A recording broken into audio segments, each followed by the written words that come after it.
A siege is a military blockade of a city or fortress with the intent of conquering by attrition, or a well-prepared assault. This derives from Latin sedere, lit. To sit. Siege warfare is a form of constant, low-intensity conflict characterized by one party holding a strong, static, defensive position. Consequently, an opportunity for negotiation between combatants is not uncommon, as proximity and fluctuating advantage can encourage diplomacy.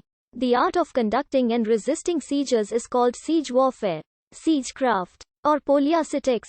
A siege occurs when an attacker encounters a city or fortress that cannot be easily taken by a quick assault, and which refuses to surrender.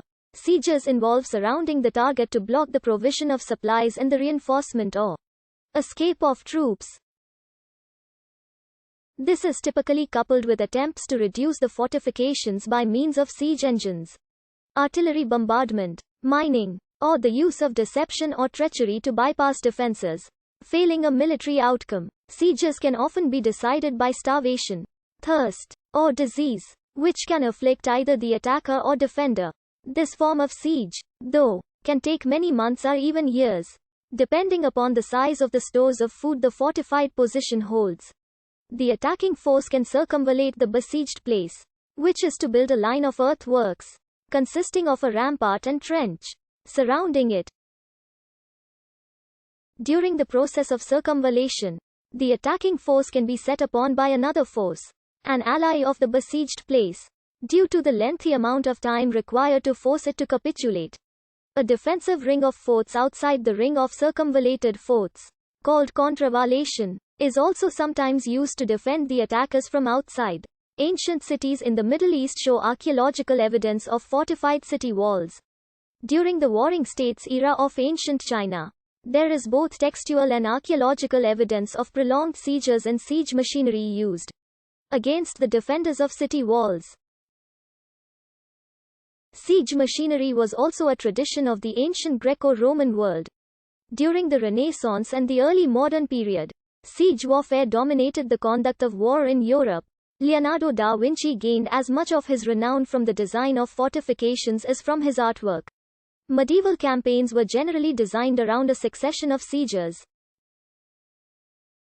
In the Napoleonic era, increasing use of ever more powerful cannons reduced the value of fortifications. In the 20th century, the significance of the classical siege declined.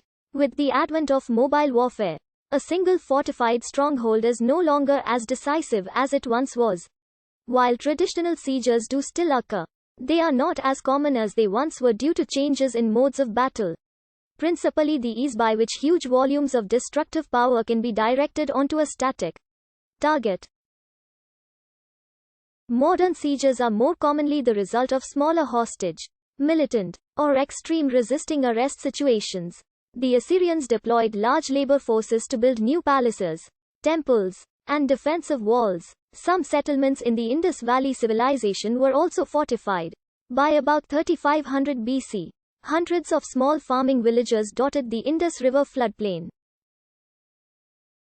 Many of these settlements had fortifications and planned streets. The stone and mud brick houses of Côte d'Ivoire were clustered behind massive stone flood dikes and defensive walls, for neighboring communities quarreled constantly about the control of prime agricultural land.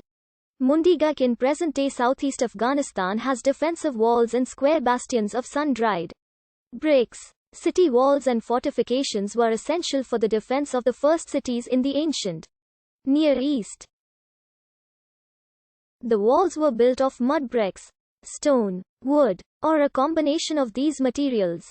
Depending on local availability, they may also have served the dual purpose of showing presumptive enemies the might of the kingdom. The Great Walls surrounding the Sumerian city of Uruk gained a widespread reputation.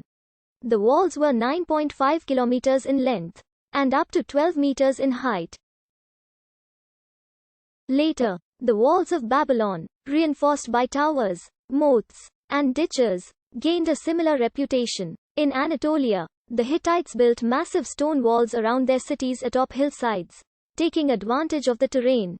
In Shang Dynasty China, at the site of Ao, Large walls were erected in the 15th century BC that had dimensions of 20 meters wide at the base. They were 15 meters tall, with two separate sides of its rectangular enclosure at a length of 1,530 yards. The cities of the Indus Valley civilization showed less effort in constructing defenses, as did the Minoan civilization on Crete. These civilizations probably relied more on the defense of their outer borders or seashores. Unlike the ancient Minoan civilization, the Mycenaean Greeks emphasized the need for fortifications alongside natural defenses of mountainous terrain, such as the massive Cyclopean walls built at Mycene.